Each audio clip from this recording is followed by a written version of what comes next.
Welcome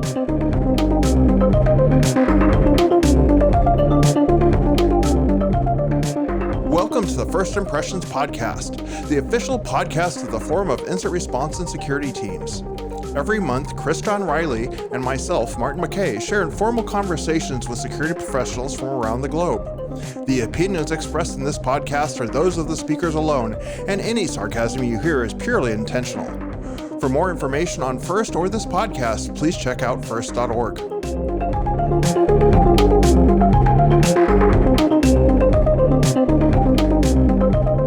Hello, today Chris and I are joined by Vinay Bansal, who is the CTO of the Cisco CSIRT and also Cisco's represented as the diamond sponsor for the FIRST event this year. Welcome to the show, and Vinay, why does Cisco believe in FIRST enough to be our diamond sponsor? Yeah, thank you. I'm excited to be here. So I know Cisco has been participating with the FIRST since 1991, right? Almost 30 plus years. And it's my first chance to be here, and I'm actually excited to be part of it. So especially Cisco and the CSIRT organization, because we believe in Cisco has been big on security, as well as there has been a lot of team members from CSIRT, starting with Gavin Reid, who have been very passionate about building investigation skills, working across not only within enterprise organizations, but across different government and national organizations. So FIRST gives us an opportunity to meet with those people and bring all those leaders who have been passionate about that. Along with that, there has been special interest groups, right, which a lot of our technical team members have been excited about being partnering. Again, taking Gavin, Jeff Pollinger, Matt Velitis, they have been part of developing the CVSS. We have some of the folks like Adam Weller, who is presenting this week. So folks have been very passionate about being part of the FIRST organization. Now, I know that Cisco, as you mentioned, have been involved for such a long time, and you mentioned a lot of really good things about FIRST. I'm particularly interested in being part of the conversation. You mentioned a lot of the SIG's work that's kind of interesting and meeting people from other teams. How do you find the information sharing has grown over the years? Do you think it's become a lot more prevalent in the industry as the industry has grown? Yeah, I think the growth has been exponential, right? So what I hear from my colleagues, there were only used to be few folks who will come in these conferences. I think I'm hearing it's 800 plus people joining from 94 countries, right? So it's very excited to see all those folks. Second thing is, to me, the cybersecurity is becoming more and more important for all of us, right? It's not only nation states, but at the individual level, right? We are so much dependent on technology that ensuring that, okay, the security aspects of it, we should be able to respond. So that is a growing profession, growing area. So to me, that's the organic growth now. Why the FIRST is becoming important. All the participants who are here are important, right? From the cybersecurity threat increase. Cisco as well, I think we mentioned earlier when we were talking that you're very keen on building up that next level of engineer, training people, sharing knowledge. And FIRST is very much about that next generation, bringing new people into the industry. Yeah, sure. And that's part of my role as a CTO for the team. So just giving a quick background. So I've been part of Cisco for 23 plus years, right? So I've worked as a architect to leading some of our cloud offerings, as well as in last few years leading the InfoSec architecture areas. In last 3 years, I've been involved with the CSIRT, right? So in this role. So what I've seen, right, as part of things evolving, both from the perspective of how the threat landscape is changing. So I'll talk about that. The second aspect is how we respond, how the responders, how the investigators need to be responding, and what are the advancements in technology, changes in threats landscape, which is doing it. So if I look at how the technology aspects are changing, there are some key things which we are seeing, right? So to me, the biggest one which we have seen in recent years is the cloud, right? So a lot of assets, a lot of workloads are moving into the cloud. So I've been spending a lot of time within Cisco on enabling ourselves, okay, how when we have a number of our services running in the cloud, right, on the public cloud, like AWS, Azure, GCP, as well as some of the services, like there's a dependence on Office 365, Salesforce.com, Workday. So there's a big shift on not running the infrastructures, right? So you have that growth. Now, how you respond to those kind of threats, that's a different skill set that requires different kind of investments. So that's one aspect of how things are changing. Now, especially from the bad guys, threat actors, what we are seeing especially is, so we traditionally have been on vulnerabilities, right, patches to the servers, to now when you're in the cloud, you have shared responsibilities. If you're using managed services, you are now responsible for configuration. So we are seeing a lot more focus on how you have hardened configurations rather than patching. Sometimes is taken care by the provider. The other aspect which we are seeing is identity based attacks, right? That's a big rise. It's like if you have credentials, a lot of the integrations with the APIs in the backends. So there's a big shift in there with the cloud configuration things right now. From the response perspective, as I think with the chat GPT, there is a whole buzzword of AI ML, right? So we have been actually working for 3 to 4 years looking at how we change our detection plays into what we are calling play as code. That's an initiative I'm leading within Cisco. So we call it play as code because our traditional plays have been regular expressions, searches in the log.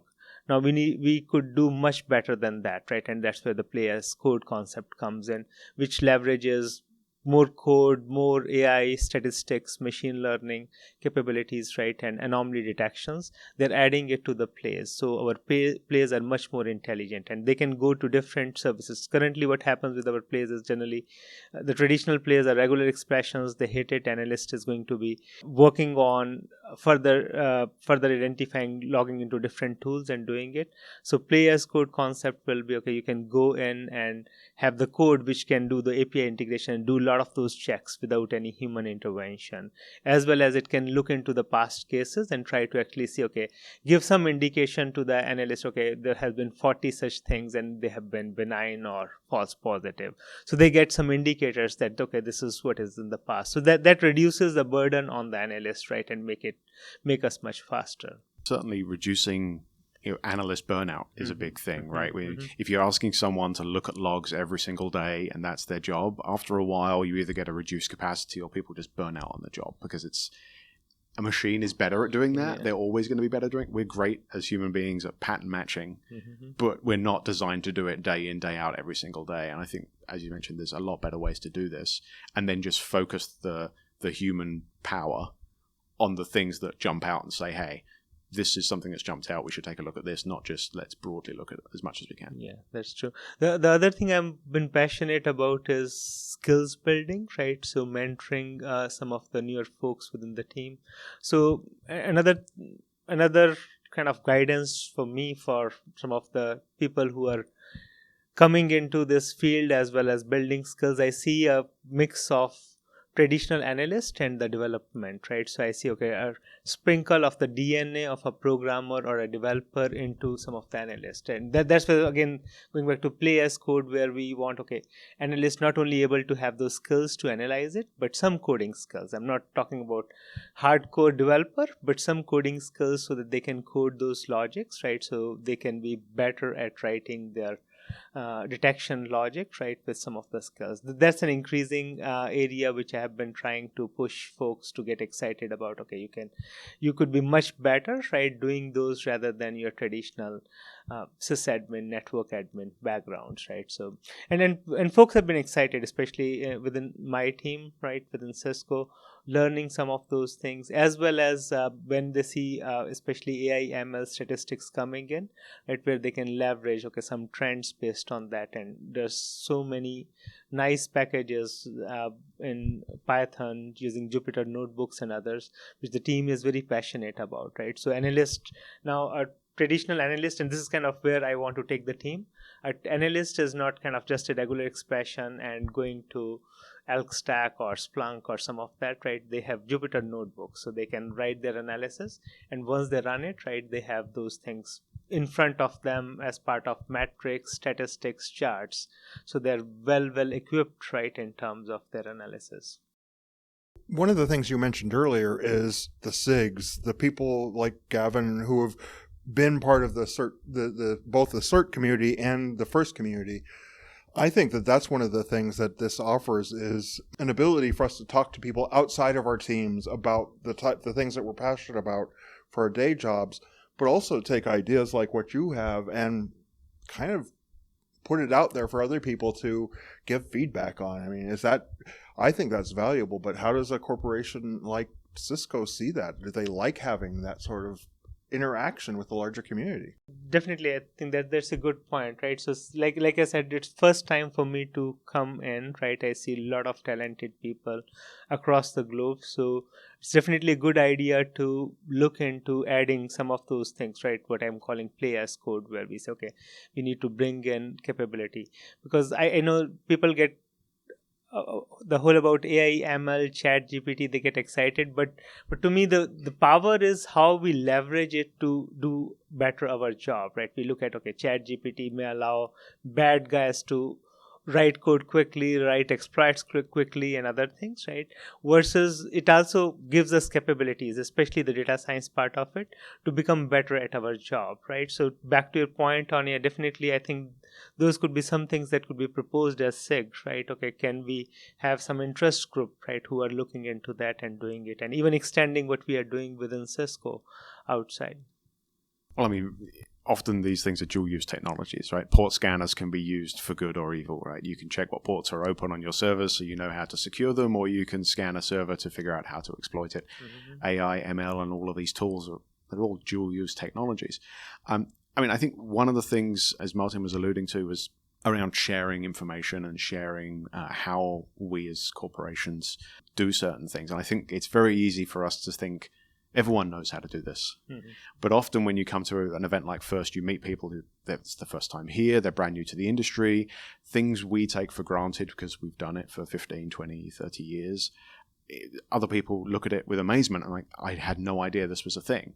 I've seen this in a few presentations this time and in previous conferences where people have shared lessons learned that seem very simple when you think about it, but often it's an eye-opener to a certain portion of the industry, and it's great to see large corporations coming in and sharing that kind of information. Yeah, definitely. Yeah, I even for me, seeing some of the presentations, especially the one I liked about the vulnerability management, and that's something which we are trying to do within Cisco also, because traditionally the vulnerabilities and which of the vulnerabilities are actually exploitable. Because the truth is there is going to be so many vulnerabilities and you cannot chase it, right? You have to figure it out how to prioritize those things, right? So combination of statistics there again, right? Looking into what are the real exploits and then use statistics and probability to figure it out, right? Which we should be going. Because at the end of the day, we only have manpower to tackle, let's say, 5-10% of what is actually there. And the EPSS, was looking at that work, and I think we did an interview with Jay Jacobs a few months ago. So, listeners, if you're interested, feel free to go back in the archives. But it's great to see something taking root in organizations, because you can look at the statistics and say this is a great idea, but until someone takes it and says, and this is how we're going to try and manage vulnerabilities moving forward as a possible model, it's great to see that coming into organizations. Yeah, and on the same line, similar to the play as code which I was talking about, we have another initiative which is on attack surface management, right? And I see actually number of vendors on the floor which are trying to actually put some products around it. But interestingly, that's one idea for last year and a half within Cisco we have been looking at, right? Because traditionally, when we look at our assets, especially with the cloud, with the acquisitions, a company like Cisco, it's very difficult to track all your assets, right? So the truth is we may not know about 25% of the assets because we acquired a company and they didn't register everything, or we have things running in the cloud we don't know, right? So it's kind of, attack surface allows you to look at it from the attacker's perspective. They don't care what's registered, right? So what seems to be from outside belonging to your enterprise, that's kind of your attack surface. And then you use, again, different algorithms, different, all the time you're looking into like how your attack surface is looking, which is actually different than your traditional things like we use Qualys, Tenable, those kind of things. But they're based on what you tell them, these are your IP addresses. Yeah, you can't scan what you don't know. And then we're living in an age where parts of your infrastructure are running on third parties. Yeah, and exactly. How do you secure things that you didn't even know exist? You have a contract with a company. That doesn't necessarily mean that you know that there's issues there. Yeah, so that to me is another exciting area, especially in the cybersecurity space where enterprise are going in. And it was interesting for me to see some of the vendors trying to do. So it looks like it's not only the problem which we are seeing, but maybe vendors are picking up, right, and trying to build on it. I mean, I think we'll have jobs for a while, but there's a lot of problems to deal with, and I hope that at least First and all the members of First are pushing forward on some of these things. Yeah, and to me, the other thing which I should talk about on the first, because Cisco being such a big enterprise, we have so many aspects of security, right? It's not only just, I know we call it CSIRT, the computer security, but just say one, call it minute part of the areas, right? So we have to deal with supply chains, right, across the globe. We have to deal with acquisitions, offices, the changes in the country-based, not only regulations like GDPR, privacy, but also relationships with the country, right? What's going on and how they are seeing it. So coming back to the first, right, I know some of the relationships which are built here, right, with some of the folks in different countries. That also helps us, right, to know about those people and be able to reach out to them if needed, right, just to get some perspective from them, or at least that, okay, someone in that. That's another helpful aspect I see, especially for a team like a CSIRT for us, which extends us. Thank you very much for taking time out of the conference to sit down and have a chat with us. It's been great to chat to you. Thank you.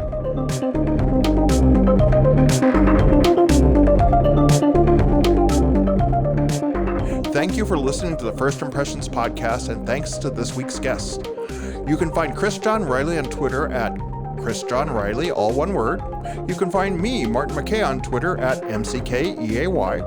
And you can find the First organization at first.org, FIRSTDOT.org. You can also find more information about First and the First Impressions podcast at first.org.